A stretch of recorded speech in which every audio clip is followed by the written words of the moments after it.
आज हम लोग साधना के साथ एकीकृत अपने जीवन और अपनी साधना को कैसे एक कर दें, आज हम उसकी बात करेंगे। यही फेज 4 का मेन पार्ट है। हम लोग इस 90 दिन की एक लंबी यात्रा के आखिरी पड़ाव में हैं। इस 3 महीने की साधना में हम लोग एकीकरण, जीवन और साधना को जोड़ने की बात हम लोग कर रहे हैं, जिसमें आज हम चलते ध्यान यानी चलते फिरते जो आप लोग ध्यान कर सकते हो, सहज अवस्था, वो 18 सूत्र बात करेंगे जिससे कि आप साधना को जीवन में जोड़ सकते हैं। आज हम सेवा साधना पर भी बात करेंगे और शक्ति संरक्षण की बात करेंगे। ये 5 बहुत बहुमूल्य चीज है जो आपको आपकी साधना को आपके जीवन से जोड़ेगा। जो मूल सूत्र है, साधना अब करने की नहीं, होने की है। हर क्षण में जब आपकी अवेयरनेस जग जाती है, आपकी सजगता हो जाती है, तो ही इसे ही मुक्ति कहते हैं। ये अष्टावक्र गीता के अनुसार है। हमने पिछले फेज में गैप देखा था और इस फेज में हम लोग गैप को नहीं, बस होने को महसूस कर रहे हैं। हमने पिछले दिनों हर घंटे चेक इन किया था, लेकिन अब हर क्षण एक नेचुरल अवेयरनेस बना रहे, अवेयरनेस एक फ्लो की तरह हमारे भीतर रहे, उस पर फोकस करना है। केवल थॉट गैप और ब्रेथ गैप ही नहीं, हमें एक सहज समाधि, एक सहजता की ओर बढ़ना है, जिसमें साधना सदैव हमारे साथ है। हम चेतना को छूने का प्रयास नहीं करें, बल्कि हमारी जीवन ही पूजा बन जाए। आज हम उसकी बात करना चाहते हैं ताकि हम आगे आने वाले इस सप्ताह एक शानदार सप्ताह बना सकें। हमने पिछले दिनों देखा कि कैसे साक्षी भाव को स्टेबल करना है, लेकिन अब हम लोग देखेंगे कि जीवन को ही साधना कैसे बना देना है। आज चलते ध्यान पे हम बात करते हैं, जिसको हम कहते हैं किन्हिन। ये ज़ेन परंपरा में एक प्रैक्टिस है। हमने ज़ेन साधना के विषय में पहले भी चर्चा करी आपसे, और आज उसी ज़ेन परंपरा का एक किन्हिन, एक साधना आपको बताना चाह रहे हैं। इसको हम पद यात्रा कह सकते हैं या सेक्रेट वॉक कह सकते हैं, या आप इसको वॉकिंग मेडिटेशन भी कह सकते हो,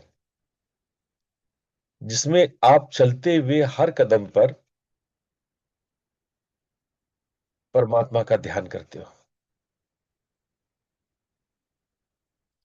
तो किन्हिन जो ज़ेन प्रोसेस है, जो ज़ेन मेडिटेशन है, उसका अर्थ है कि ध्यान में होना, बिना अलग से बैठे। आप नीचे बैठ करके पद्मासन या सिद्धासन में ध्यानस्थ नहीं हो रहे हैं, कोई अलग से ध्यान के लिए टाइम नहीं निकाल रहे हैं, लेकिन उस अवेयरनेस के फ्लो को जीवित कर रहे हैं, जो चौबीसों घंटे आपके साथ रहे, आपके पास रहे।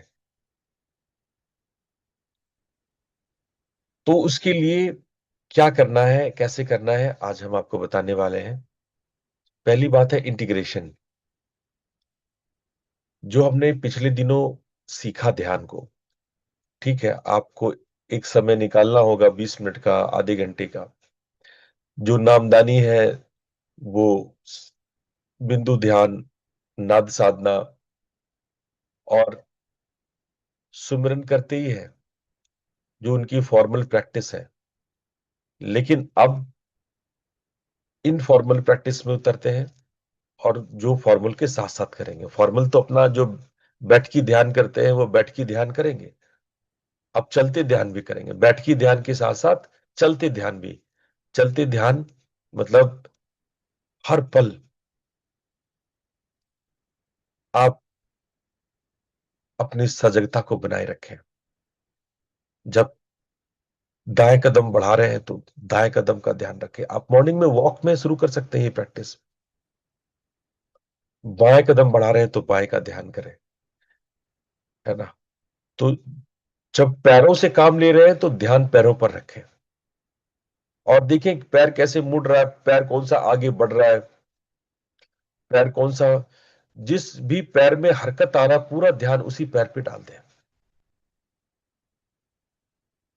जब वॉकिंग को आप अवेयरनेस में जोड़ेंगे तो माइंड और बॉडी का एक सिंक्रोनाइजेशन होता है।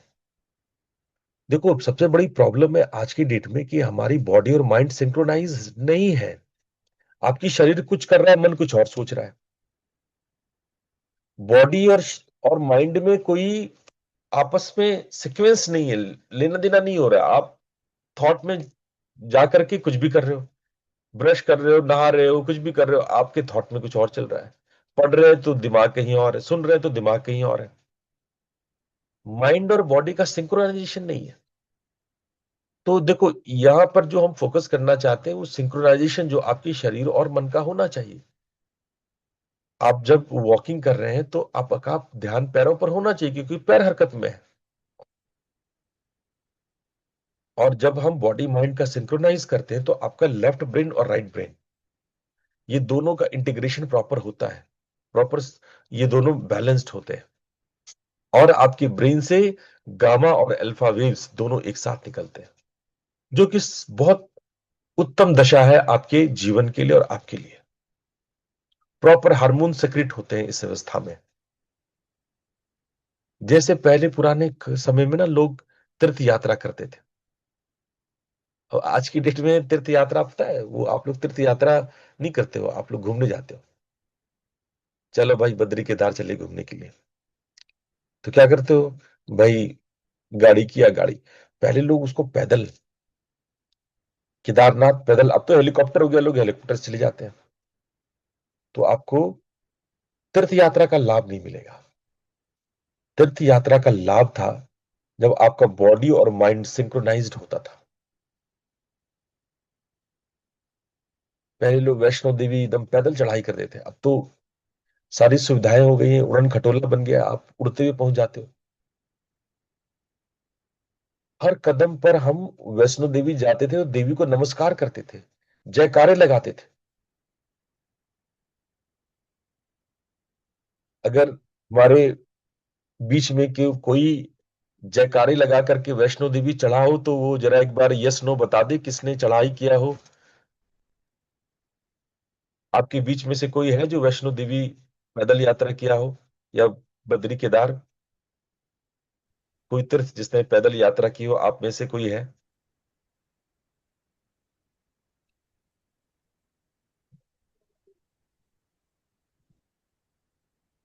बहुत लोग का मैसेज आ रहा है। श्रीवास्तव जी ने भी यस बोला, प्रशांत जी ने भी यस बोला, सुचित्रा जी ने भी यस बोला, नीलम, अर्जुन, अर्पण मूर्ति, दीप्ति जी, सब लोग यस कह रहे हैं।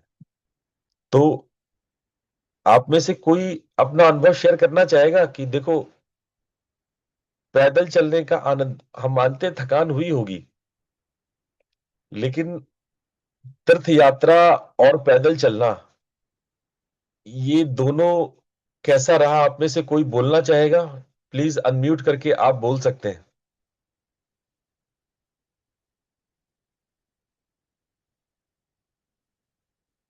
प्रणाम गुरु जी। हाँ, श्रीवास्तव जी बोले। जी गुरु जी, ये जो जर्नी है वैष्णो देवी जी की, या मैंने गिरनार 2 बार चढ़ा है, 2 बार वेलंगिरी चढ़ा है। मैं अच्छा, बढ़िया, बहुत बढ़िया। साउथ में है। तो ज्यादातर ये जो सारी यात्राएं होती हैं, ये सारी यात्राएं होती हैं, ये बिल्कुल जब हम इस जर्नी को कवर कर रहे होते हैं तो पूरा हमारा जो तन्मयता है ना वो आ जाती है। क्योंकि कभी कभी हमें लगता है कि हम हारने वाले हैं तो हम भगवान को याद करना शुरू कर देते हैं, हाँ याद करना शुरू कर देते हैं। और अगर आप एग्जैक्टली। वैष्णो देवी की स्पेसिफिक बात करें तो उसमें जब हम लोग दरबार में पहुंचते हैं, और जब एक ठंडा पानी से स्नान करना जरूरी माना जाता है, जब वो हम्म। करते हैं सारी थकान निकल जाती है। और फिर बिल्कुल। उसके बाद जी जी, फिर उसके बाद जब भैरव घाटी जाते हैं, फिर वहां से जो उतरते हैं, तो वो एक अलग से ही अनुभव रहता है। और वो पूरे शरीर को थकान तो देता है, लेकिन वो ऐसा रिलैक्सेशन देता है कि नेक्स्ट 10-12 दिन जो है आप उसी में तन्मय रहते हैं। बिल्कुल सही, बिल्कुल। एक देखिए, तीर्थ यात्रा का है कि आप थोड़ा तपस्या करें, थोड़ा आप जिस उद्देश्य के लिए जा रहे हैं, शरीर का सेल सेल उस उद्देश्य को समझे। सुचित्रा जी, अगर आप बोल सकते हैं अनम्यूट करके, तो प्लीज बताएं आपका कोई ऐसा अनुभव जो आपने लिखा है कि आप केदारनाथ और यमुनोत्री की आपने पैदल यात्रा की थी। सुचित्रा जी, अगर आप अनम्यूट करके कुछ अपने अनुभव को शेयर कर सकें। गुरु जी, हाँ, उस समय केदार जी और जब जमुनोत्री जी गए थे तो थोड़ा काफी, मतलब 92 में हमने यात्रा की थी, तो उस समय बहुत जोश था और दर्शन करने की बहुत ज्यादा इच्छा थी। और सबको पूरा, मतलब हम सब भाई बहन बच्चे सब साथ में गए थे, तो बहुत आनंद आया था। तो एक अलग ही जोश था। और गुरुजी उसकी यात्रा का पूरा वृतांत हमारे एक बहन के हस्बैंड ने लिख करके एक इतना मोटा किताब बना के हम लोग को सबको क्या भेजा था। तो उस किताब को जब भी पढ़ते हैं तो एकदम सामने साक्षात्कार हो जाता है पूरी यात्रा क्या बात, का। तो क्या बात। बहुत आनंद आता है। हाँ जी, वो अभी भी मन में है पूरा। तो बहुत अच्छा, बहुत अच्छा हाँ जी। सुचित्रा जी। हाँ जी। देखो, आपने एक बार 92 में ये यात्रा की थी, और आज 35 साल के बाद भी, लगभग 33-34 साल के बाद भी, वो आपके लिए हाँ जी, कितना जीवंत है, कितना अलाइव है। बहुत सुंदर गुरु जी। हाँ, है वो कि नहीं? एक जीवन का महत्वपूर्ण क्षण थे जी। बिल्कुल, बिल्कुल ऐसा ही होता है। देखो, तीर्थ यात्रा आप एक ही बार जाओ बद्रीनाथ, बद्रीनाथ बार बार की बात भी नहीं है, हम्म। लेकिन आप पैदल जाओ और आप वो सारे तपस्या करो जो उस यात्रा में होना चाहिए। तो आप देखो, वो जीवन भर की पूंजी आपकी हो जाएगी, जीवन भर की एक अनोखी याद आपको। हम जब भी याद करते हैं उन क्षणों को, तो याद आता है कि कैसे थक के बैठे, जयकारे लगाए, अपने आप भीतर से हिम्मत आया। मैं जब केदारनाथ गया था लास्ट टाइम, तो मैं सोचा था मैं रुकूंगा नहीं, पैदल सीधा यात्रा करूंगा। हम्म। इस ये मेरी अपनी सोच थी। बोलबम बोलते हैं उसको, बोलबम यात्रा। हम्म। और हम लगातार 17-18 किलोमीटर की ऊपर चढ़ाई थी। एक मोमेंट आया जब मेरा संकल्प टूटने लगा, हाफ सांस रुक रहा था। हम जितना भी धीरे चल रहे थे, अब लग रहा था कि मैं थोड़ी देर बैठ जाऊं, लेकिन संकल्प था कि मैं रुकूंगा नहीं, चल धीरे धीरे ही चलूंगा, लेकिन चलता ही रहूंगा, मैं बैठूंगा नहीं। हम्म। इतने में मेरे सामने एक बहुत ही ओल्ड एज का, जो मेरे से कम 35-40 साल उम्र होगा उसका ज्यादा, और बहुत ही कमजोर, बहुत ही बूढ़ा, बहुत ही वीक, जो कि लंगड़ा के चल रहा था, एक डंडे के सहारे से चल रहा था। वो मेरे सामने से गुजरता गया, मेरे से तेज चल के गया, हम्म। बाकी जयकारे लगाते हुए गया। तो उसको देख कर के अचानक से मेरे अंदर आया कि जब ये कर सकते हैं, तो मैं तो इनसे बहुत युवा हूं, मैं कर सकता हूं। और उसके बाद जो है, जो मैंने अपने अंदर और स्ट्रॉन्ग संकल्प भरा कि नहीं, मैं अब बाबा के दरबार में ही जाके रुकूंगा। और उसके बाद मैं चला, तो मैं सीधा फिर वहीं रुका। जो मेरी संकल्प शक्ति थी, हमको ऐसा लगता है कि मानो बाबा ने ही अपना कोई रूप लेकर के वो हमें दर्शाया कि आपको रुकना थमना नहीं है। ऐसे ही होता है बच्चों, जब हम अपने संकल्प को इतना स्ट्रॉन्ग कर लेते हैं, तो संकल्प का की संरक्षण करने के लिए कभी कभी देवता भी आ जाते हैं। कभी कभी ईश्वर भगवान भी आपको, आपकी संकल्प की रक्षा करने के लिए कोई ना कोई माध्यम बन जाते हैं। आप संकल्प तो स्ट्रॉन्ग करो। तो हमने देखा कि किस प्रकार से सुचित्रा जी ने अपना अनुभव बताया, श्रीवास्तव जी ने अपना अनुभव बताया। हम क्या कर रहे हैं, हम जब तीर्थ यात्रा कर रहे हैं, तो बॉडी और माइंड को सिंक्रोनाइज कर रहे हैं। एक एक सेल तक सूचना जा रही है कि हम ईश्वर दर्शन के लिए जा रहे हैं। आज आप देखो कि हम लोगों ने तीर्थ यात्रा की क्या दशा बना रखी है। हम लोगों ने उसको एक वैकेशन ट्रिप बना लिया है। हम लोग पर्यटन के लिए जाते हैं, तीर्थ यात्रा के लिए नहीं जाते हैं। सारी सुख सुविधाओं के साथ जाते हैं, वहां पे 5 स्टार होटल्स खुल गए आपके तीर्थ यात्रा, तीर्थ स्थानों में। मेरा तो ये भाव था कि कोई 5 स्टार होटल वहां ना हो, एक सामान्य से आश्रम होने चाहिए थे, वहां पे धर्मशालाएं होनी चाहिए, जहां रहने खाने की व्यवस्था होनी चाहिए, रहने ठहरने की व्यवस्था। अब वहां बहुत सारे उन्नत, बहुत सारे डेवलप्ड होटल्स हैं, है ना। तो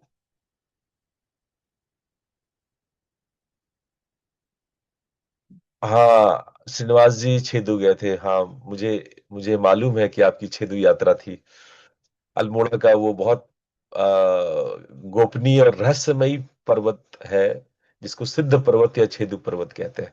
ठीक बात है। तो आप जब ऐसी यात्राएं करते हैं, तो आपके अंदर कई छुपी हुई शक्तियां, जिसको आप नहीं जानते थे कि हमारे अंदर ये भी क्षमताएं हैं, और बहुत सारे अद्भुत चमत्कार आपकी यात्रा में होते हैं जब आप ऐसी यात्राएं करते हैं। तो जब आप इस तरह की कोई यात्रा करें, चलो अगर तीर्थ यात्रा नहीं भी करते हैं, अगर आप मॉर्निंग वॉक ही करते हैं, तो अगर आप हर स्टेप पर स्वयं को फील करें, अपने होने को फील करें, एक दृष्टा के रूप में, एक ऑब्जर्वर के रूप में अपने एग्जिस्टेंस को फील करें। आप आप सोचे कि आप शरीर नहीं है, ये शरीर है जो चल रहा है। उसको वैसे देखें जैसे कि आप कार में बैठ करके, आप तो ये आपको तो ये नहीं लगता ना कि मैं कार चला रहा हूं तो मैं कार हो गया। आप कार तो नहीं बन जाते ना। आपको ड्राइवर होने का भान तो रहता है ना, या कार में बैठते हैं तो आपको लगता है हम कार के अंदर बैठे हैं और ये कार है, ये कार की मशीन है, स्टेयरिंग है, ये गियर है। उसी प्रकार से जब आप अपने शरीर में बैठे, तो आप ऐसे बैठे जैसे आपको लगे कि आप कार ड्राइव कर रहे हैं और आप बैठे हैं शरीर के अंदर में। आप जैसे कार चलाते वक्त कार नहीं है, उसी तरह शरीर चलाते वक्त शरीर नहीं है। तो ये जो एक बॉडीलेस टाइमलेस फीलिंग आप रखेंगे, यही इस फेज का, फोर्थ फेज का, जो हम लोग अभी चौथे पड़ाव पे हैं, उसका ये कोर प्रैक्टिस है।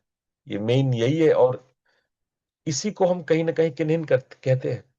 किन्हिन में हम 10-15 मिनट धीरे धीरे चलते हैं, प्रकृति में, बगीचे पे, छत पे, या वॉकिंग पाथ पे आप चलते हैं। कोई नॉर्मल प्लेस नहीं, मतलब नॉर्मल पेस नहीं, थोड़ा आप सजग पेस में आप रहिए।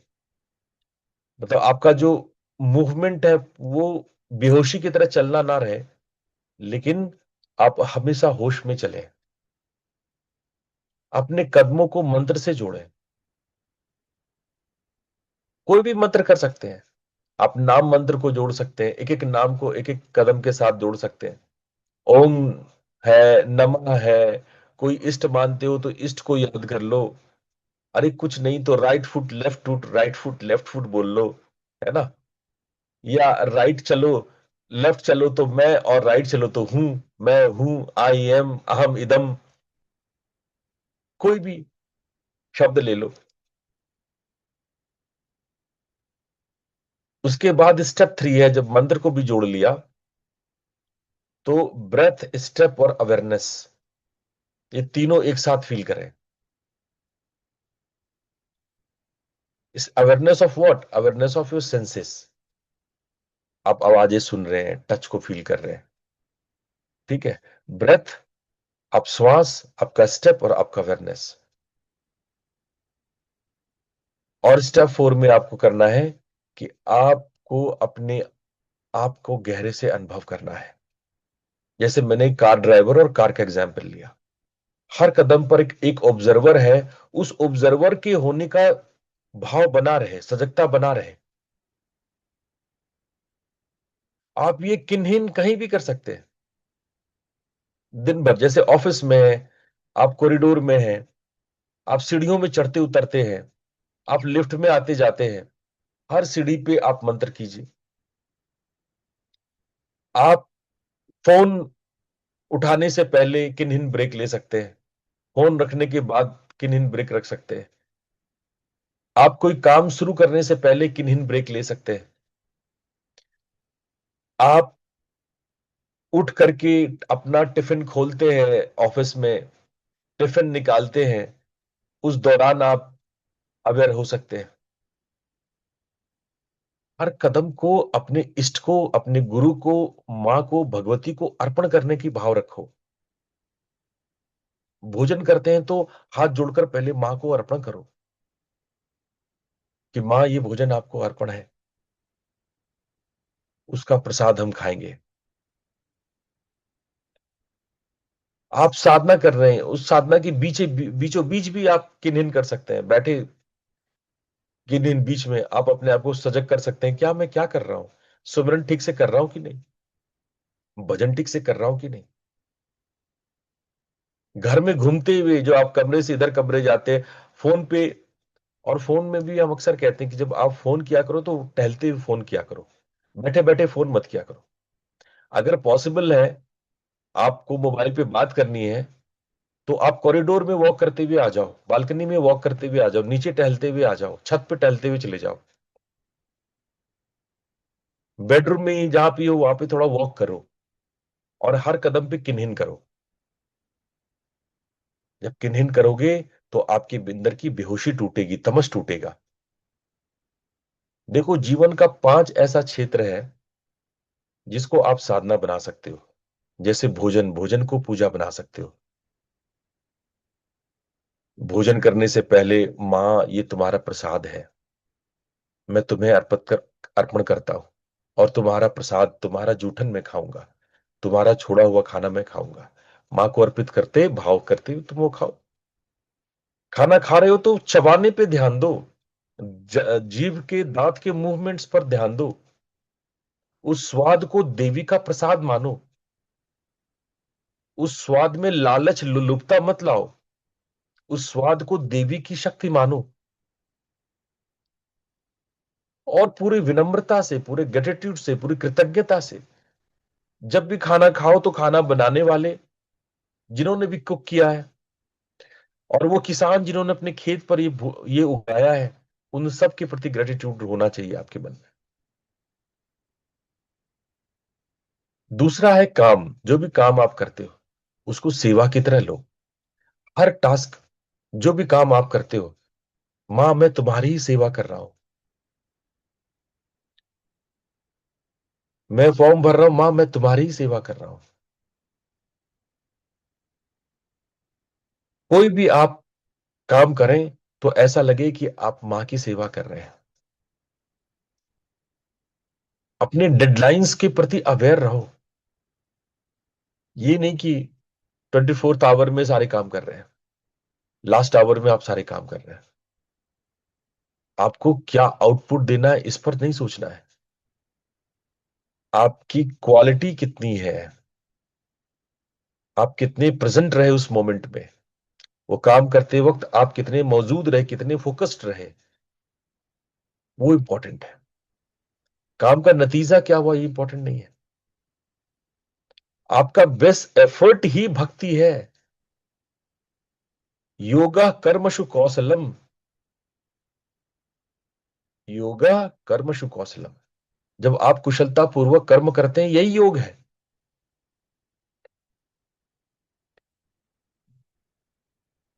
तीसरा फैक्ट समय आता है जब आप बातचीत करते हैं, और ये तो बहुत इंपॉर्टेंट है। आप बातचीत में बहुत गलतियां करते हो, आपकी कम्युनिकेशन बहुत खामियों से भरा हुआ है। आपको पता नहीं आप कैसे शब्दावली का इस्तेमाल करते हैं। जहां जरूरत से ज्यादा बोल देते हैं, कहा जहां बोलनी चाहिए वहां नहीं बोलते, जहां नहीं बोलनी चाहिए वहां बोलते हैं। शब्दों का ध्यान नहीं है, मर्यादाओं का ध्यान नहीं है। इसलिए बातचीत के समय तो और भी सजग होइए आप। कहीं रिएक्शन तो नहीं दे रहे हैं आप। आप जब कोई बात सुन रहे हैं तो सुनते समय फुली प्रेजेंट रहे, एक एक शब्द, एक एक बात को उसकी भावना के साथ समझें। और हर एक नाद योगी सबसे पहले एक अच्छा श्रोता होता है। जो अच्छा सुनने वाला नहीं है, वो अच्छा नाद योगी भी नहीं है। नाद योगी की पहचान ये है कि वो आपकी बात बहुत ध्यान से, बहुत सलीके से सुनेगा। जो आपकी बात ना सुन रहा हो, वो मत समझिए कोई नाद योगी है। वाणी ऐसी बोलिए, मन का आपा खोए, औरण को शीतल करे, आप हो शीतल होए। दूसरों को भी शीतलता मिले और खुद भी आप शीतल हो। सत्यम ब्रूयात प्रियम ब्रूयात, सत्य बोलो और प्रिय बोलो, जितना जरूरी है उतना ही बोलो। बातों के बीच में गैप ऑब्जर्व करो। हमने गैप पर बहुत सारी बातें की है। हमने श्वासों का गैप देखा है, विचारों का गैप देखा है, और आज मैं कह रहा हूं बातचीत का भी गैप फोकस करो। बातों के बीच में गैप है जब आप बातचीत करते हो। चाहे सामने वाला श्वास लेने के लिए कुछ थमता हो, कुछ सोचने के लिए थमता हो, या आप बोलते वक्त, इस गैप को ऑब्जर्व करो। जो भी बोल रहा है उस आवाज को, उस उसको भगवती के रूप में लो, उस आवाज को। Not that person, but that sound. Her family member में आप भगवती के आशीर्वाद को, भक्ति भगवती की शक्ति को महसूस करो। परिवार भी एक साधना है। इसीलिए मैं आपको नहीं कहता कि आपको घर छोड़ के भाग जाना चाहिए, सन्यासी बन जाना चाहिए, बैरागी बनना चाहिए। ये गलत, अध्यात्म का गलत तरीका है। ये अपवाद है, कुछ लोगों के लिए तो सही है, पर 99% लोगों के लिए सही नहीं है। कुछ अपवादी लोग हैं जो अपने पिछले जन्मों में बहुत उन्नत साधना कर चुके हैं, उनको परिवार की आवश्यकता नहीं है, चलो उनके लिए बात ठीक है। इसलिए आप देखोगे आपके 99% जो सन्यासी हैं वो विकृत है। सन्यास सबके लिए नहीं था। सन्यास केवल उन्हीं के लिए था जिन्होंने पिछले जन्मों में बहुत ऊंची साधना समाधि को पाए हुए लोग थे। या आपने पूरे जीवन भर साधना की हो तो 70-75 उम्र के बाद आप संन्यास्त हो जाए। बुढ़ापे में, उम्र के अंतिम दिनों में आप संन्यास्त हो सकते हैं। इसका अधिकार वेदों के अनुसार है। लेकिन लोग घर छोड़ के भाग रहे हैं। हारे को हरि नाम। देखो, हार के थक करके आप सन्यास ले रहे हो तो आपका सन्यास कभी फलीभूत नहीं होगा। सन्यास विजेताओं के लिए है। सन्यास महावीरों के लिए है। हम और आपके लिए हमारी तपस्थली हमारा परिवार है। वो परिवार जहां हम मुश्किलों का सामना करते हैं, चुनौतियों का सामना करते हैं। हाँ, हमें कटाक्ष सुनने पड़ते हैं, हमें व्यंग सुनने पड़ते हैं। निंदक नियरे राखिए आंगन कुटीर समाये, बिन साबुन पानी बिना निर्मल करे सुहाए। ये निंदा आपकी सफाई करता है। आप बच नहीं सकते अपने बच्चों की आंख से, अपने भाई बहन की नजर से, अपनी पत्नी और पति की नजर से। आपको अपने आप को शुद्ध करना पड़ता है, वरना लोग टोकेंगे। इसीलिए आप परिवार में रहते हैं, समाज में रहते हैं। समाज और परिवार आपको अच्छा बुरा कहेगा। आप गलत काम करेंगे तो लोग गलत कहेंगे।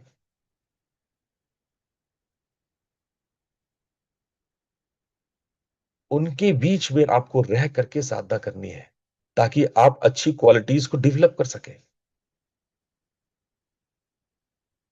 आप हर फैमिली मेंबर्स में भगवती को देखना शुरू कर दें। हमारी और किसी में कोई अंतर है उसको साक्षी भाव से देखें। अपने हर कर्तव्य को पूजा ले। अपने घर को ही आश्रम बना लो।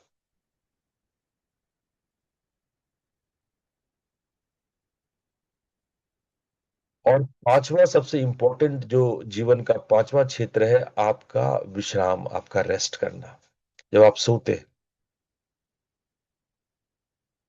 रेस्ट करते, सो कॉल्ड आप मनोरंजन करते हैं, रिक्रिएशन करते हैं,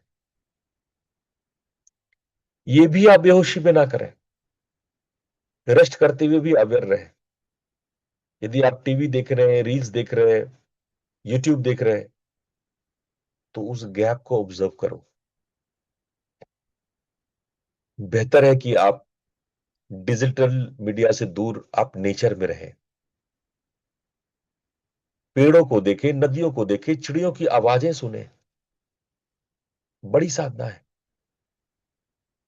मेरे दादाजी कहा करते थे कि हर रोज नई आवाजें सुनो। न जाने कितनी चिड़ियों की आवाजें मैं सुनता था, हर रोज अलग अलग आवाजें सुनने की कोशिश करता था।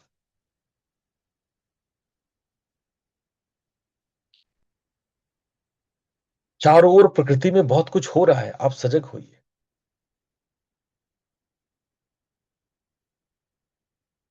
और जब आप ऐसा करेंगे, ये किन्हन का प्रैक्टिस करेंगे अपने जीवन में, साधना को, अवेयरनेस को जोड़ेंगे, तो एक सहज अवस्था उत्पन्न होगा। सहज, सहज का मतलब होता है सहज। सह मतलब साथ साथ, ज मतलब जन्मा हुआ, जो साथ साथ जन्मे, जो स्वभाव से है, वो इनप्लान्ड नहीं है, वो प्रोजेक्टेड नहीं है, वो पहले से है, वो आपकी प्रकृति है, वो आपका नेचर है, जो आपका, वो फोर्सफुल कुछ डाला नहीं गया, जो पहले से है, बिना एफर्ट के है, उसको कहते हैं सहज। तो ये सहज अवस्था, जिसको कबीर साहब ने कहा सहज समाधि, साधु सहज समाधि भली, तो उसके लिए क्या चाहिए? एक निरंतर अभ्यास चाहिए। आसक्ति को दूर करके आप जब अनासक्त होते हैं, वो वाली वैराग्य चाहिए। जब अभ्यास और अनासक्ति, इन दोनों को जोड़ते हैं, तो जो आपके अंदर उत्पन्न होता है वो है दृढ़ता, स्थायित्व, परमानेंसी। सतु दीर्घ काल निरंतरीय सत्कारा सेवितो दृढ़ भूमि, दृढ़ भूमि पैदा होती है। देखो, स्टार्टिंग में आप क्या करते हो? आप कोई प्रैक्टिस को एफर्टफुल करते हो, करना, यही धीरे धीरे धीरे धीरे आप एफर्टलेस हो जाते हो, बिना एफर्ट के आप बीइंग हो जाते हो बस। उसमें आपको मेहनत करने की जरूरत नहीं पड़ती है। और थर्ड स्टेज है सहज, एकदम नेचुरल हो जाते हो। देखो, एफर्ट में कहीं ना कहीं आपका एक प्रयास है, आपका एक ईगो है। और जब आप सहजता में चले जाते हैं तो उस ईगो की भी मृत्यु हो जाती है। तब आप ध्यान करने नहीं बैठते, आप बैठते हैं तो ध्यान होता है। जब आपकी साधना नेचुरल हो जाती है, जैसे ब्रीदिंग, ब्रीदिंग करने के लिए कोई आप एफर्ट करते हो क्या? वो नेचुरल है। उसी तरह से साधना जब नेचुरल हो जाए, तब उसको सहज मानो कि सहज हो गया। ध्यान कर नहीं रहा हूं, ध्यान हो रहा है। और केवल ऐसा नहीं, केवल जागते हुए, सोते हुए भी।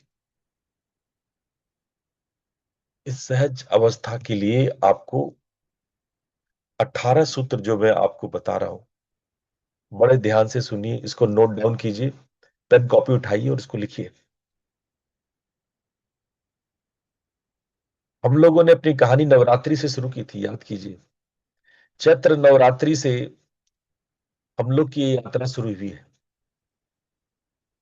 और चैत्र नवरात्रि से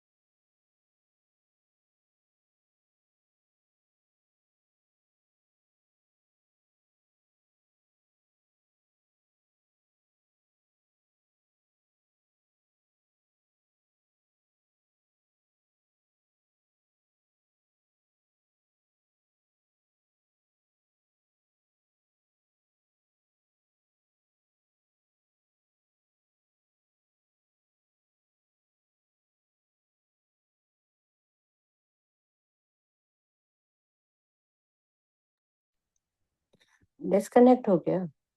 हाँ, ये लाइट चली गई थी। मैं हाँ दोबारा से, मेरी आवाज आ रही है? जी गुरुजी। बहुत कम आ रही है।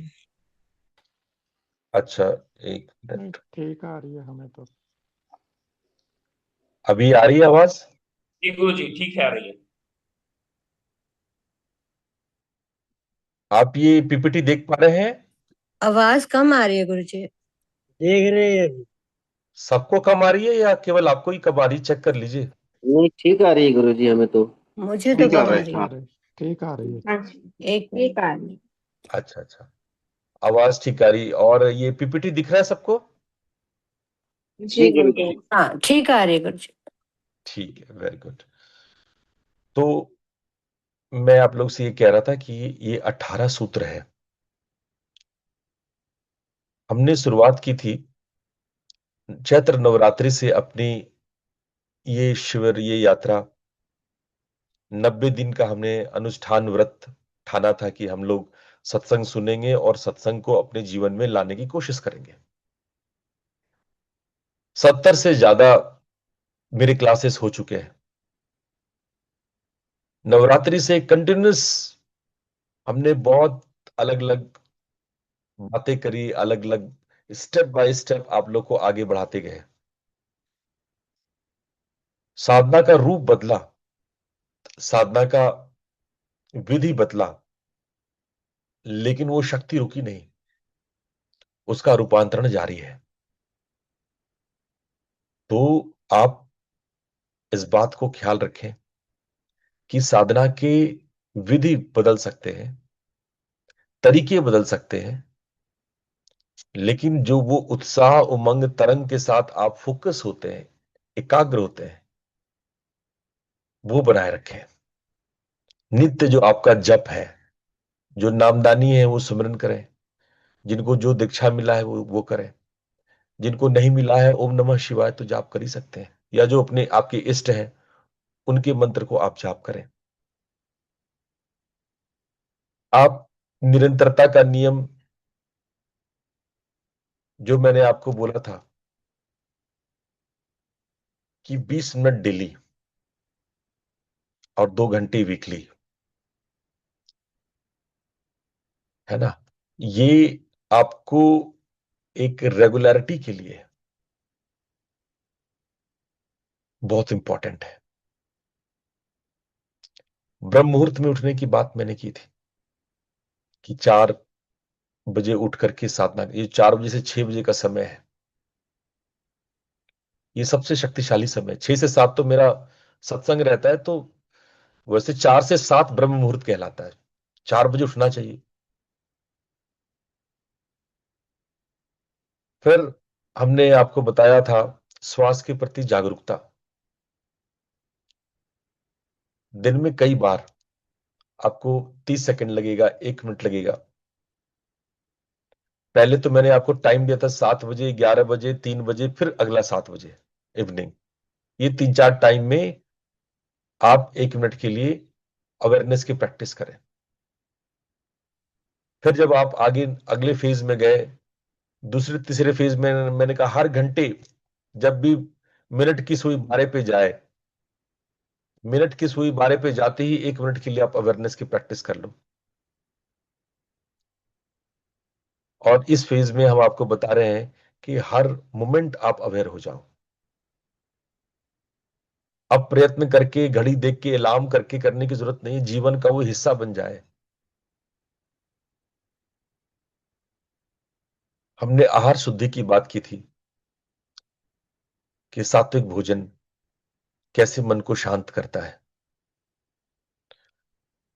इसको भी अपने जीवन में जोड़ना, आपको भूलना नहीं है कि आपका खान पान सात्विक रहे। मैंने आपको वाणी की साधना बताई थी,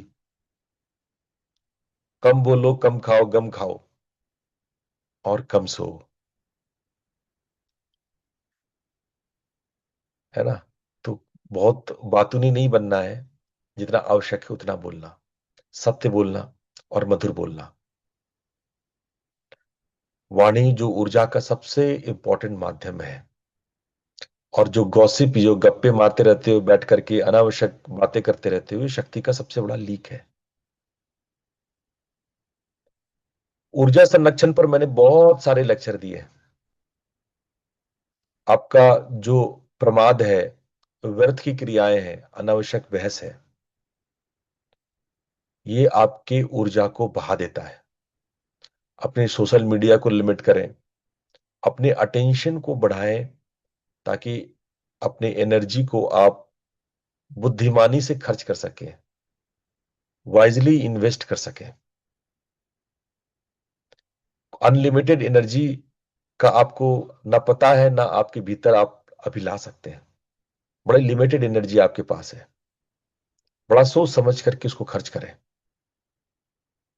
लोग टाइम मैनेजमेंट की बात करते हैं, मैं वही एनर्जी मैनेजमेंट की बात करता हूं।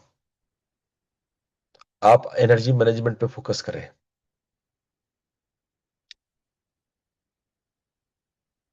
नौवां पार्ट है सत्संग, जिसका मैं अक्सर बहुत जोर से, बिन सत्संग विवेक न होई, और राम कृपा बिन सुलभ न सोई। संगत से गुण होत है, संगत से गुण जात। ऐसे कहावत हमारे यहां फेमस है। जो हम सत्य का संग करते हैं, वो हमारे भीतर की चेतना का प्रतिबिंब है। जब आप साधकों के साथ, साधुओं के साथ, गुरु के साथ, अच्छे लोग, अच्छे विचार, अच्छी बातें, अच्छे शास्त्र, इसका संगत करते हैं, इसका साथ करते हैं, तो ऊर्जा का वर्धन होता है, ऊर्जा बढ़ता है। 10वीं बात मैंने आपको सिखाई साप्ताहिक मौन के बारे में। आप सप्ताह में एक दिन मौन हो सकते हैं। मन का जो डीपेस्ट रीसेट है, वो तब होता है जब आप सप्ताह में एक दिन मौन हो जाते हैं, या कुछ घंटों के लिए, 8 घंटे, 10 घंटे, 12 घंटे। उसमें आप सोना इंक्लूड मत कीजिएगा, सोने के अलावे 10-12 घंटे का आप रखिएगा। जब आप ऐसा करेंगे, तो आप अपने ही इनर वॉइस को ज्यादा सुन सकेंगे, देख सकेंगे। आप 11वां पॉइंट मैंने आपको बताया था कि एक स्थायी ध्यान का समय बनाइए, रोज एक ही समय, एक ही स्थान पे। तो आपका ब्रेन वैसा कंडीशनड होगा, और जो कंडीशनल रिफ्लेक्स आएगा, वही धीरे धीरे सहज ध्यान में आपको बदलता चला जाएगा। वो समय आते ही आप ट्रिगर्ड हो जाओगे। जैसे अगर आपने सही समय पे खाने सोने का नियम बनाया हुआ है, तो उसी समय आपको नींद आने लगेगा जिस समय आप रोज सोते हो। अगर खाने का आपने नियम बनाया हुआ है, तो उसी समय आपको भूख तीव्र हो जाएगी जब वो टाइम हुआ हो। कई बार तो मैंने देखा है कि जैसे मान लो आप दिन में 1 बजे खाना खाते हो, रोज 1 बजे खाते हो, आपने 12 बजे कुछ खा लिया हो, और नियम से आपका पेट भरा हो, तो भी 1 बजे अलार्म बज जाता है, भूख जैसी फीलिंग आ जाती है कि भूख लगी है भाई। आप 1 बजे कुछ ढूंढने लगोगे। फिर आपके मित्र परिवार वाले बताएंगे, अभी अभी 1 घंटे पहले तुमने खाया है। ये आपका बॉडी अलार्म करता है कि भाई देखो 1 बज गया, अब खाने का टाइम हो गया। उसी तरह से साधना का है। आप एक ही समय में साधना करोगे, तो आपका मन, आपका शरीर अलार्म करेगा, आपको बताएगा भाई साधना का समय हो गया, चलो चलो।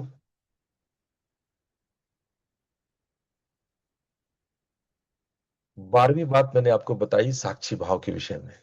चलते समय, खाते समय, काम करते समय एक विटनेस कॉन्शियसनेस को डेवलप करना है।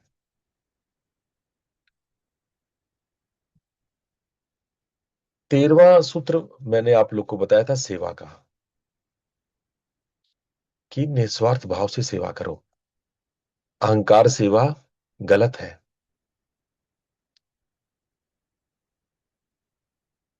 आप अगर अपने जीवन में समाधि चाहते हैं, जीवन में निश्चित रूप से आप चाहते हैं कि आप आध्यात्मिक उन्नति को पाएं, तो ये बिना सेवा के नहीं होता है, सेवा करनी पड़ती है। उसमें भी अगर आपको समर्थ गुरु मिल जाए तो गुरु सेवा, गुरु की आज्ञाओं का पालन करना, ये सबसे बड़ी सेवा है। फिर है भाव साधना। आप भाव से मां भगवती को जब रोज उनको पुकारते हैं, रोज उनसे जुड़ने की कोशिश करते हैं, तो ये भाव आपकी साधना की आत्मा बन जाती है। जब हृदय खुलता है तो आपका सीधा सीधा संपर्क कॉस्मोस से हो जाता है। कॉस्मोस आपके ब्रेन को नहीं, आपके हृदय को छूता है।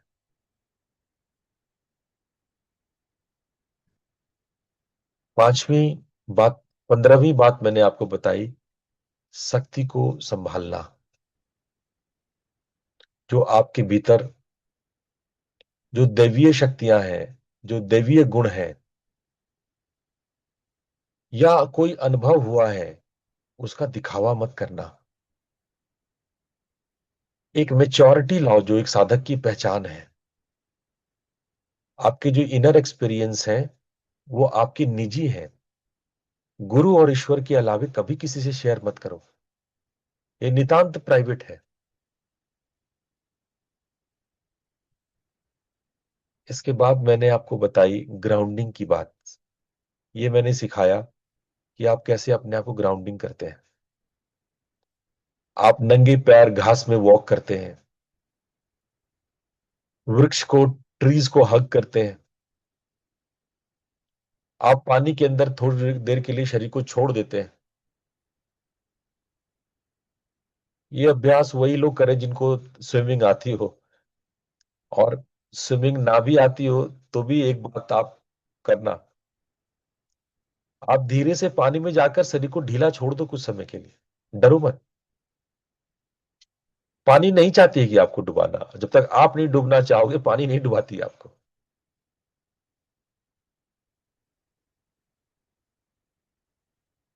तो आप प्रकृति से जुड़िए, सुबह सुबह की हवा को फील कीजिए, हवा के साथ एकदम हवा हवा हो जाइए।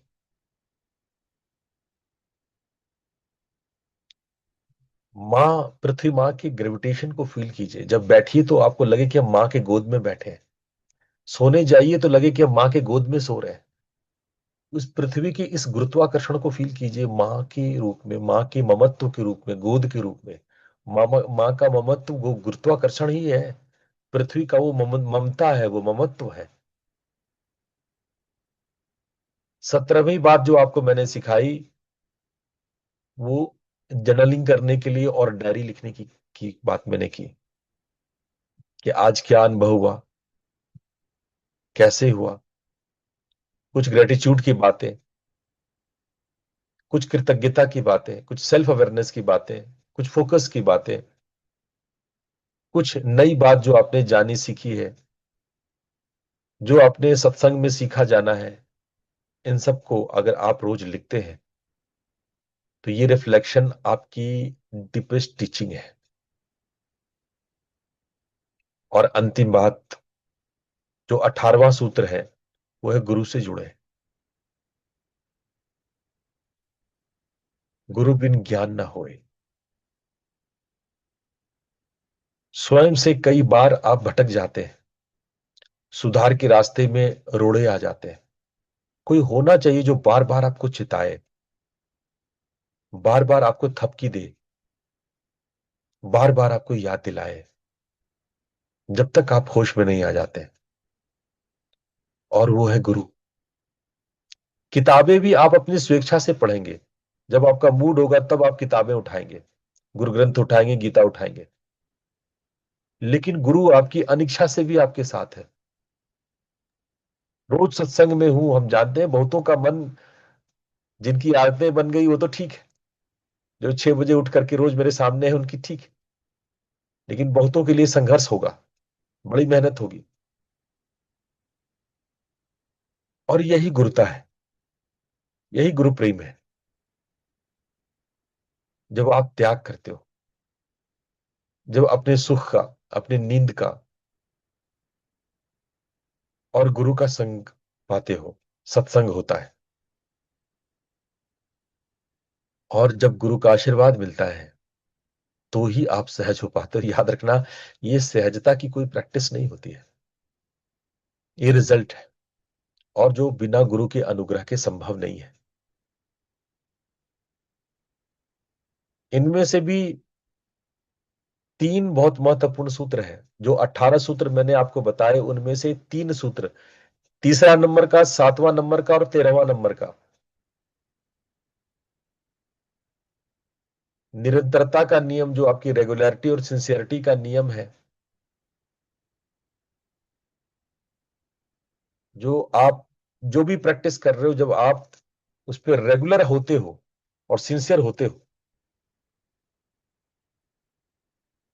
क्योंकि जब आप एब्सेंट होते हो, गैर हाजिर होते हो, तो आपके जो न्यूरल पाथवेज आपने बनाया है वो कमजोर होता है। आप अपने आदतों को ऐसा सिस्टम बना लीजिए कि वो आपके शरीर का एक महत्वपूर्ण पार्ट बन जाए। इसीलिए फिक्स टाइम को चूज कीजिए। कभी कोई दिन चूक जाए तो अगले दिन 5 मिनट एक्स्ट्रा कर लीजिए। मैं कहता हूं सुमिरन छूट जाओ, सुमिरन दोबारा कर लो, 2 बार कर लो, अगली बार चैन नहीं तोड़े। देखो, प्रोग्रेस से ज्यादा प्रेजेंस इंपॉर्टेंट है, प्रोग्रेस से ज्यादा रेगुलरिटी इंपॉर्टेंट है, प्रोग्रेस से ज्यादा सिंसियरिटी इंपॉर्टेंट है। मुझे आपके प्रोग्रेस की चिंता नहीं है, वो तो मेरी जेब में है। मुझे चिंता है आपके प्रेजेंस की, मुझे चिंता है आपकी रेगुलरिटी की, मुझे चिंता है आपकी सिंसियरिटी की। और अगर ये नहीं है तो आपकी साधना कभी फलित नहीं हो पाएगी।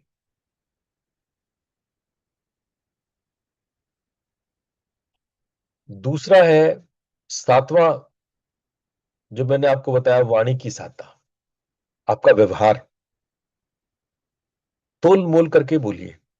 और जब ये बोलना, तो इसमें व्हाट्सएप मैसेज भी आता है। बाद में पीछे कहोगे गुरुजी आपने बोलने के लिए कहा था, व्हाट्सएप में तो गालियां लिख ही सकते हैं। आपके आपके सभी एक्सप्रेशन के लिए मैं कह रहा हूं, जो आप रिएक्शन देते हो, थोड़ा माप तौल करके दो। पूछो अपने आप से, ये आवश्यक है, ये लिखना जरूरी है, ये बोलना जरूरी है, इससे हमारी या उनमें कोई फायदा होगा, कुछ मधुरता बढ़ेगी, क्या सत्य है, मधुर है, विनम्र है, तब बोलो।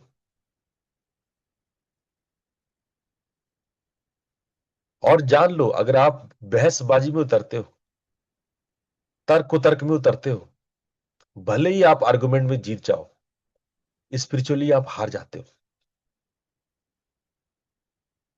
आर्गुमेंट में जीत करके आप कोई बादशाह नहीं बन जाते हो, मतलब किसी की आपने खिल्ली उड़ा ली, किसी की आपने मौज ले ली, आप स्पिरिचुअली एक स्टेप गिर जाते हो। आपको पता नहीं है, आपको लगता है कि मैंने तो बड़ी मौज ले ली, मैंने तो अगले की खिंचाई कर दी, अगले को मैंने जो है पूरा दिखा दिया, बातों में ने आपने ऐसे ऐसे वाण छोड़े कि अगला छलनी हो गया। आपको लगता है कि आप चढ़ाई कर लिए, आपने कुछ जीत लिया, आपने कुछ हासिल कर लिया। आप स्पिरिचुअली एक गिर गए, एक कदम नीचे गिर गए। ये कोई महानता नहीं है। आप शब्दों के बाजीगर हो, तो ये आपकी कोई उपलब्धि नहीं है। मूल बात यह है कि आप आवश्यक इंपॉर्टेंट बात बोलते हो, मधुर बोलते हो, प्रिय बोलते हो, सत्य बोलते हो, लोगों के भले के लिए बोलते हो। बस इतना ही काफी है। बोलने से पहले थोड़ा पॉज लो, सोचो, और सबसे पहला सवाल, क्या ये इंपॉर्टेंट है, ये बोलना चाहिए, मैं बोलूं? पूछो। सप्ताह में एक दिन मौन व्रत लो, 10-12 घंटे का मौन व्रत लो। थोड़ा ये डायलॉग बाजी, चाहे आप बाहर करो या इनर करो, कम करो इसको। और थर्ड जो है, मैंने बताया, सेवा। सेवा करने से आपका मैं विसर्जित होता है, आपका कर्तापन का भाव घटता है। ये डुअरनेस है कि मैं करता हूं, वो घटता है। लेकिन आपका सेवा निस्वार्थ होना चाहिए, सेल्फलेस होना चाहिए। पता लगा कि सेवा में भी आपने अहंकार ढूंढ लिया, और इसीलिए कहते हैं सर्वश्रेष्ठ सेवा है गुरु की सेवा, गुरु के आदेशों का पालन करना। वरना लोग मंदिरों में अपना नाम खुदवा देते हैं। गेट पे आप देखोगे, मंदिर जाओ, बेंचों पे नाम लिखे हुए हैं किसी किसी के। ये अहंकार जैसी सेवा है। भाव लाओ समर्पण का, भाव लाओ भक्ति का। ये नहीं कि हमको सेवा के बदले में क्या मिल रहा है, मेवा मिल रहा है कि नहीं, सेवा के बदले कितना मेवा, तब समझो कि अहंकार है, फिर वो सेवा नहीं है। जब सेवा के बदले में कुछ मेवा मांग रहे हो तो वो सेवा नहीं है। तो ये 3 सूत्रों का स्पेशल आप ख्याल रखें। जब आप घर में हैं तो परिवार का सेवा कीजिए, घर की सफाई कीजिए, मंदिर की, घर की, अपनी पत्नी के साथ होइए। और अगर आप युवा हैं तो घर को साफ रखने में हेल्प कीजिए। अपने कमरे को ही मत देखिए कि मेरा कमरा साफ हो गया, माँ बाप के कमरे को भी साफ कीजिए, रसोई जाके साफ कीजिए, बिना किसी उम्मीद के कि इसके बदले में मम्मा खुश होगी और हमें कुछ मिल जाएगा। आजकल ये भी ना, बच्चों का थोड़ा मम्मी पापा को खुश करके वो अच्छे पैसे ऐंठ लेते हैं, है ना, पॉकेट मनी बढ़ा लेते हैं अपनी, क्योंकि उन्होंने मम्मी पापा की, अरे छत से कपड़े उतार के ले आए, हो सकता है मम्मी के कुछ कपड़े में प्रेस लगा दिया हो आपने, कुछ भी एक्स वाई जी जो भी किया हो, अब इसके बदले में पॉकेट मनी चाहिए। सेवा को सेवा के भाव से करो बच्चों, सेवा निष्काम करो, निस्वार्थ करो। ऑफिस में है, ऑफिस में कलीग्स का भी आप हेल्प करो, है ना, एक्स्ट्रा माइल मत जाओ। टीम का जो एक स्पिरिट होता है, टीम स्पिरिट फॉलो करो। समाज जहां रहते हो वहां सेवा करो, जिस सोसाइटी में रहते हो सोसाइटी की सेवा में कोई ना कोई डोनेशन करो, कोई ना कोई मिलजुल करके कुछ अच्छा काम करो। वाणी से सेवा होता है, जब आप किसी की दुख को सुनते हैं, उसको सत्य और मीठा वचन देते हैं, इनकरेज करते हैं, किसी डिप्रेशन और हतोत्साहित लोगों को आप सहारा बनते हैं, उसको ऊपर उठाते हैं। प्रकृति की सेवा करो, पेड़ लगाओ, पानी दो, है ना, स्वयं की सेवा करो, सेल्फ लव करो, ये बहुत इंपॉर्टेंट है।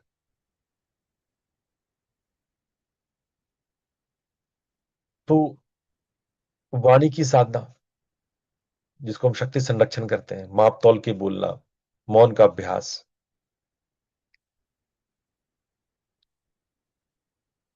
तो 5 बेसिक चीज है शक्ति संरक्षण में: सोशल मीडिया, नेगेटिविटी से दूरी, पर्याप्त नींद, ग्राउंडिंग और सॉलिट्यूड का समय। ये अगर शक्ति संरक्षण के इन 5 नियम को अगर आप फॉलो करते हैं, आप अपने सोशल मीडिया को लिमिट करते हैं कि हाँ हम बस इतने ही देर सोशल मीडिया में रहेंगे। जब आप अपने आप को लिमिट करते हैं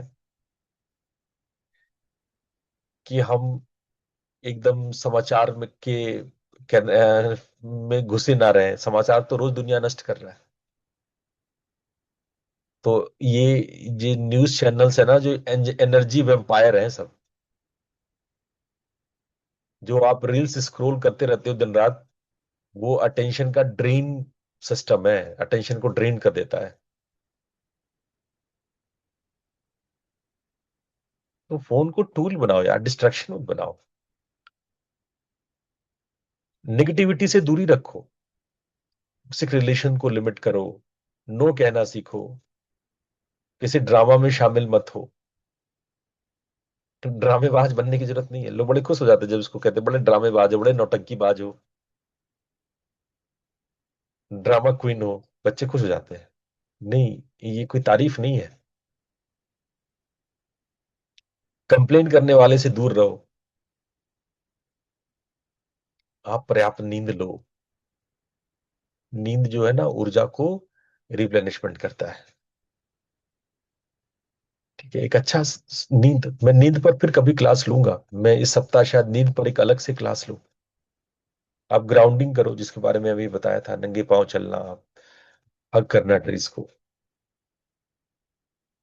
ये सारे प्रैक्टिसेस जब आप करेंगे तो आपको लगेगा कि हम एक एकीकृत दिनचर्या में आ गए हैं।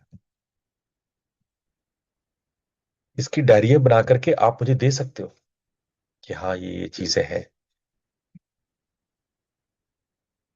तो आज हम अपने 70-75 दिनों के इस जर्नी को एक बार हमने रिवाइज किया। जो भी 2 सप्ताह बचा हुआ है हमारी इस साधना का, हम चाहेंगे कि इसको हम लोग पूरे मन से, पूरे भाव से पूर्ण करें।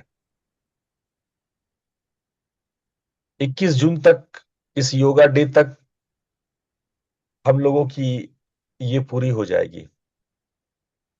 हम लोग की ये 90 दिन की यात्रा 21 जून, जिसको इंटरनेशनल योगा डे कहते हैं, उस दिन पूरा हो रहा है। हम चाहते हैं कि आप इस पूरे जर्नी पर एक नोट्स बनाएं, एक जर्नलिंग करें। जो भी आपने सीखा समझा जाना है, 50 शब्दों में, 5 लाइन में, 10 लाइन में, 15 लाइन में, 20 लाइन में, वो हमें लिख करके भेजें। वो हमें व्हाट्सएप कर दो, ईमेल कर दो।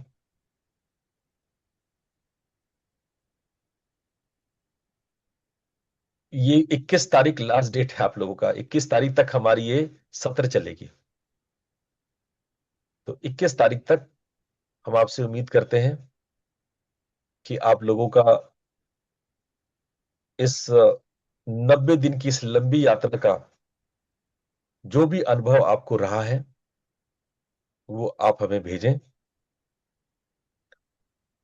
और हम आपकी जो जो प्रश्न रह गए हैं, जो जो बातें आप सुनना चाहते हैं, जैसे भी मुझे हाल में याद आ रहा है कि आप गुरुजीएफ के बारे में सुनना चाहते थे। मैं कल प्रशांत जी गुरुजीएफ के बारे में बातें करूंगा। ठीक है गुरु जी, धन्यवाद। ठीक है। और भी आप लोग यदि कुछ और सुनना चाहते हैं, शास्त्र का कोई हिस्सा, कोई उपनिषद, ऋग्वेद, यजुर्वेद, पुराणों का कोई हिस्सा, गीता, अष्टावक्र गीता, कोई भी हिस्सा, कोई भी पार्ट जो शास्त्रीय है, शास्त्र के आधार पे है, क्लासिकल है, मैं उस पर आपको अवश्य बातें करूंगा। वैसे तो मेरा 90 दिन के 90 लेक्चर तय है, तब भी मैं आपकी बातों के लिए उसमें से कुछ समय निकाल लूंगा। कल जो मुझे बातें करनी है उसमें गुरजीएफ का वैसे भी एक हिस्सा था। ये तो प्रशांत जी ने नाम बोल दिया, वरना उस लेक्चर का एक छोटा सा पार्ट गुरजीएफ के लिए था। लेकिन कल मैं आप लोगों को गुरजीएफ और विस्तार से बताऊंगा। आप सब लोग इतने प्यार से जुड़े हैं, आप सब लोगों का बहुत बहुत धन्यवाद, प्रणाम। आप सबके भीतर के आत्मा को नमन। प्रणाम धन्यवाद गुरु जी, गुरु। धन्यवाद धन्यवाद। बहुत उत्तम गुरु जी, धन्यवाद। प्रणाम गुरु जी। प्रणाम गुरु जी। नाम गुरु जी।